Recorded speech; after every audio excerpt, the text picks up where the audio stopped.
This is Heliox, where evidence meets empathy. Independent, moderated, timely, deep, gentle, clinical, global, and community conversations about things that matter.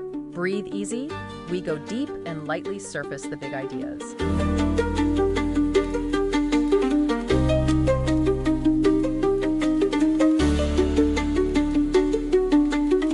You want to understand the big things changing our world, right? Cut through all the noise and really get what matters. Yeah, but it's a lot. Information overload is real. Totally. So today we're doing the heavy lifting. We're taking a deep dive into something crucial, the health of democracy around the world, looking at where things stood at the end of 2024. And we're using the Democracy Report 2025 from the Varieties of Democracy Institute, V-Dem, for short. V-Dem, right. Think of them as like the world leaders on this stuff. It's a huge network, thousands of scholars, country experts. And they track, what, hundreds of different democratic features? Way back in time. Exactly, all the way back to 1789. The scale is just, well, it's massive. Mind-boggling. Yeah. This report alone pulls together over 31 million data points, covers 202 countries right up to the end of last year. Wow. So our mission here is basically to pull out the really critical stuff from the report, the key trends, what's happening with democracy, what's happening with autocracy. What's most important, maybe what's most surprising for you listening. Precisely. And it's worth mentioning, isn't it, that the report's authors note, even with data ending late 2024, they flagged concerns about potential democratic weakening in the U.S., especially after President Trump's recent inauguration.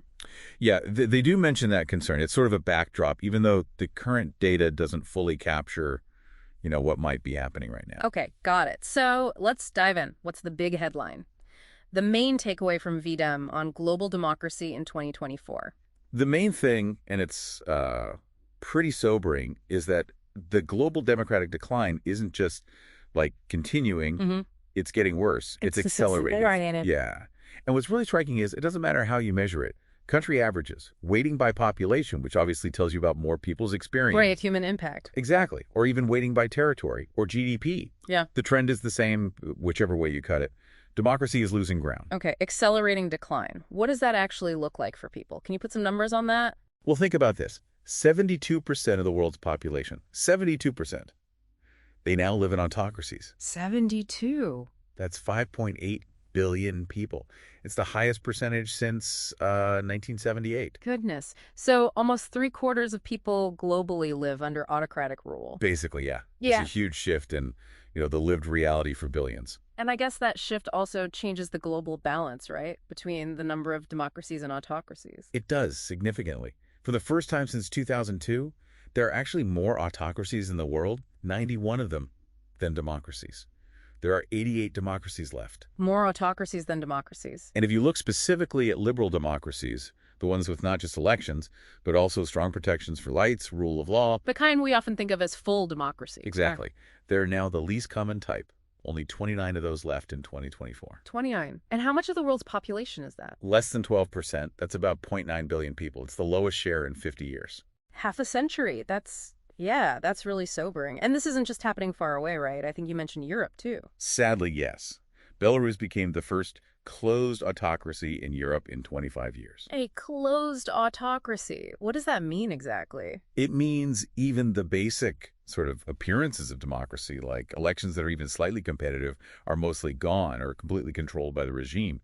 Belarus sliding that far is a big symbolic blow for democracy in Europe. Okay, so this isn't just a blip. The report talks about a third wave of autocratization. What's that about? Right, the third wave.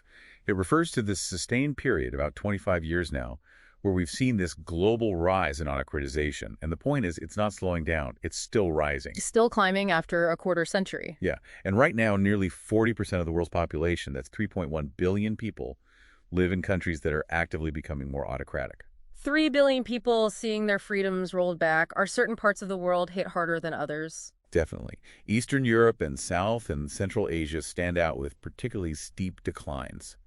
But, and this might surprise you, even places we think of as democratic strongholds. Like where?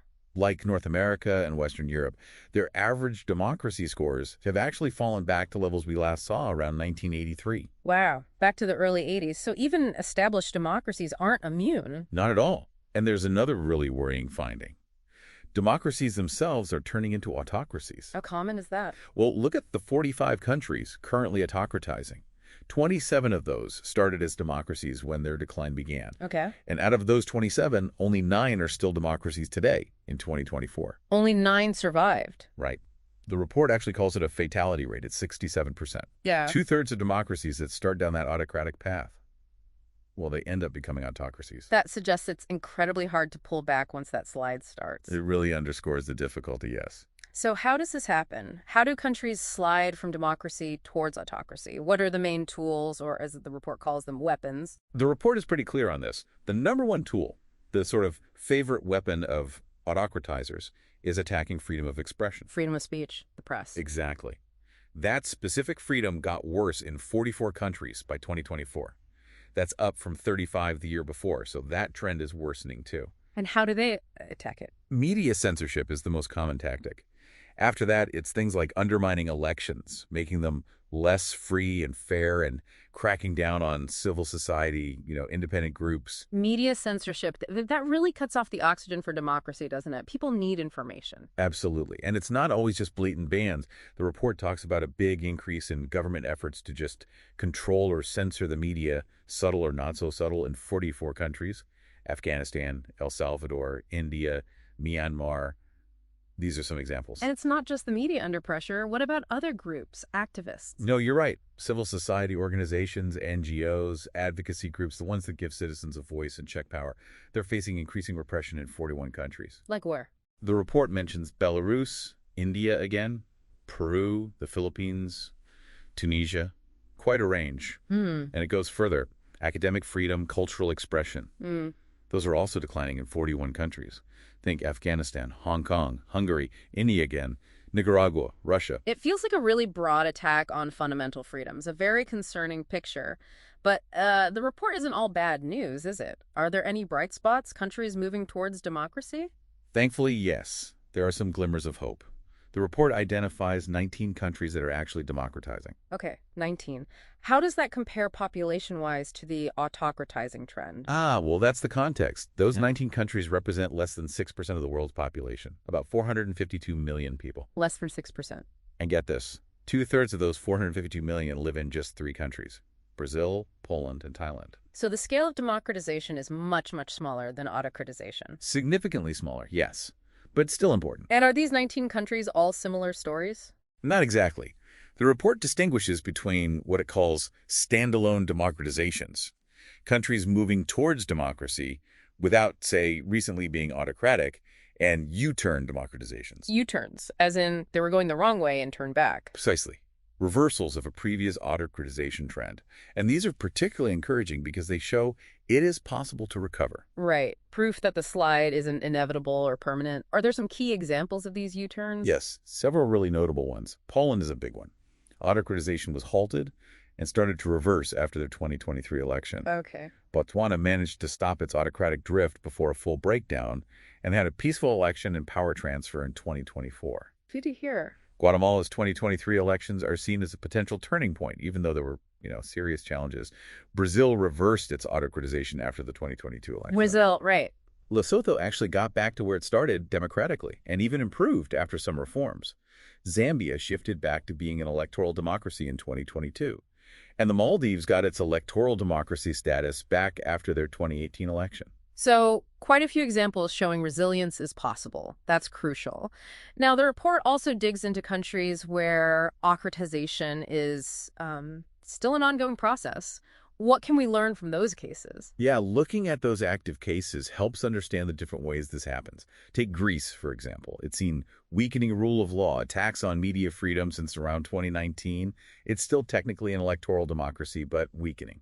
On a worrying path. Or Mexico, a really dramatic anti-democratic slide there. It's now in what the report calls the gray zone. An electoral democracy, but a very precarious one. Gray zone sounds like it could tip either way. What about Mauritius? I thought that was considered pretty stable. It was, but it's also slipped into that gray zone, specifically classed as an electoral autocracy now. Autocracy? Why? It's mainly linked to increased media censorship and some big scandals about government wiretapping. Though, interestingly, their 2024 election saw a huge win for the opposition. Huh. So even in decline, things can still shift politically. Any other examples? Well, The report says democracy actually broke down in both Georgia and Indonesia in 2024. They're now electoral autocracies. Broke down? Yeah. In Georgia, it followed disputed elections and some controversial government moves. Indonesia's democracy score is now apparently the lowest since the early 2000s. And elsewhere. Then you have places like Burkina Faso, Mali, Niger. Military coups there led straight to closed autocracies. And El Salvador stands out for things like widespread arbitrary arrests, clamping down on free expression, and messing with presidential term limits. A real mix of methods and situations, but the end result is less democracy. That's the common thread, yes. Weakening institutions, norms, rights. The report also introduced something new, a watch list. What's that for? Right, the watch list. It's basically an early warning system. It flags countries showing signs, early indicators that they might be heading towards autocratization. Yeah. Or, on the flip side, towards democratization. Trying to catch these shifts earlier. Exactly. To encourage, more attention, maybe preventative action from the international community. Okay, so who's on the watch list for potentially becoming more autocratic? There are 7 countries flagged. Cyprus, Slovakia, Slovenia, Namibia, Russia, Madagascar, and Togo. And what puts them on the list? They've all shown a notable dip in their Liberal Democracy Index score, the LDI, which is V-Dem's core measure, since a point V-Dem identifies as the potential start of an autocratic turn. And Slovenia is interesting. It actually went through an autocratic slide, recovered a bit, but now seems to be showing signs of another potential downturn. A relapse, almost. And who's on the more hopeful side? Potential democratizers? 3 countries there, Czechia, Chad, and Mozambique. Czechia, they had a dip too, didn't they? They did. Similar to Slovenia in a way. They had some democratic deterioration, but have recently shown signs of recovery. They're actually close to being formally classified as democratizing again. So the watch list seems like a useful tool to keep an eye on things. Right. One last area of the report mentions disinformation and polarization. How do they fit into this bigger picture? Yeah, it touches on that. It finds that government-sponsored disinformation tends to go down when countries democratize. That seems logical. Okay. But the link between political polarization and democratization is, well, it's fuzzier. Less clear-cut. Leaning. Well, intense polarization can definitely help fuel autocratization, by wrecking trust and dividing society. Right. But the report doesn't find strong evidence that democratization automatically reduces polarization. It's more complex. Right, I see. So if we pull all this together, this deep dive into the V-Dem Democracy Report 2025, it really does paint a pretty concerning picture, doesn't it? A global democratic recession that's deepening. That's a fair summary, yeah. Autocratization is definitely a major growing trend, those fundamental freedoms we talked about. Increasingly under attack in many places. But it's not all doom and gloom. The U-turns, the resilience, that's also part of the story. Absolutely, that's crucial. The report makes it clear that democratic resilience, even reversals of these negative trends, they are possible. We saw that in countries like Poland, Brazil, Botswana. Right. And for you listening, hopefully getting this deeper understanding going past the headlines helps make sense of these really complex global shifts. Exactly. This V-Dem report gives such a detailed, data-rich view of both the huge challenges democracy faces, but also, the possibilities that still exist. So maybe a final thought for you to chew on. Our world is so interconnected, right? How might these trends, both the slides towards autocracy and the pushes for democracy in different places, how might they end up affecting global stability? And maybe even your own ideas about government and freedom. It's definitely something worth thinking about, maybe digging into some of those country stories we mentioned. This has been our deep dive based on the Democracy Report 2025 from the V-Dem Institute. Definitely check it out if you want to go even deeper. It's a vital resource. Thanks for listening today. 4 recurring narratives underlie every episode: boundary dissolution, adaptive complexity, embodied knowledge, and quantum-like uncertainty. These aren't just philosophical musings, but frameworks for understanding our modern world. We hope you continue exploring our other podcasts, responding to the content, and checking out our related articles at helioxpodcast.substack.com.